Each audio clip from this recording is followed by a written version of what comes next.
జనవరి నెల 31వ తారీఖున రాబోతూ ఉన్నటువంటి ఈ శని త్రయోదశి చాలా విశేషమైనటువంటిది. కారణం ఏమిటి అంటే మాఘమాసంలో వచ్చినటువంటి ఈ శని త్రయోదశి, గతంలో శని త్రయోదశి చాలా నెలల క్రితం వచ్చింది.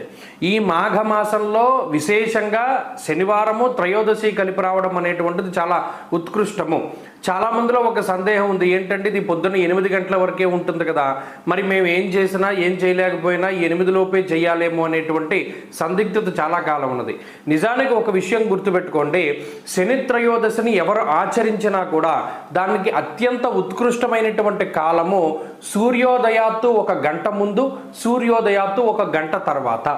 సూర్యోదయానికి 1 గంట మునుపు ఉండేటువంటి కాలాన్ని శన్యూష కాలము అంటారు.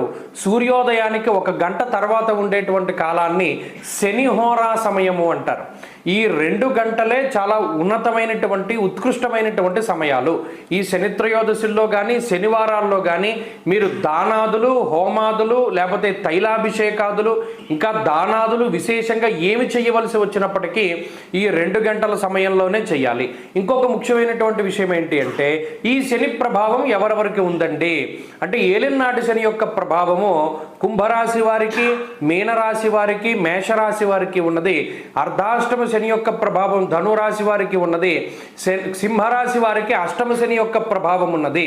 ఈ 5 రాశుల వారు ఈ శని త్రయోదశి రోజున ఖచ్చితంగా శనేశ్వరుడికి సంబంధించినటువంటి అభిషేక, అర్చన, దాన, హోమాది కార్యక్రమాలు కంపల్సరీగా చేసుకోవాలి.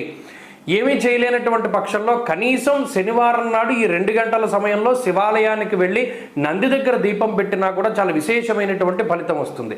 వీరితో పాటుగా శని మహాదశలు కానీ శని అంతర్దశలు కానీ జరుగుతూ ఉన్నటువంటి వారు కూడా శనేశ్వరుని ఆరాధించడం ద్వారా ఆయన యొక్క విశేషమైనటువంటి అనుగ్రహం అందరి మీద కూడా కలుగుతుంది.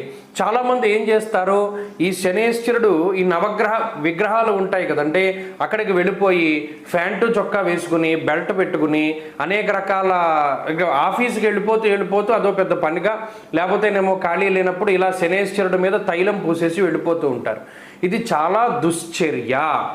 యంత్ర ప్రతిష్ఠ చేసినటువంటి విగ్రహాలను ముట్టుకోవడానికి అధికారం రావాలి అంటే శుచిగా ఉండాలి, చక్కగా పంచి కట్టుకోవాలి, కౌపీన వస్త్రధారణ చేయకూడదు, అంటే లోపల అండర్వేర్ లాంటిది వేసుకోకూడదు.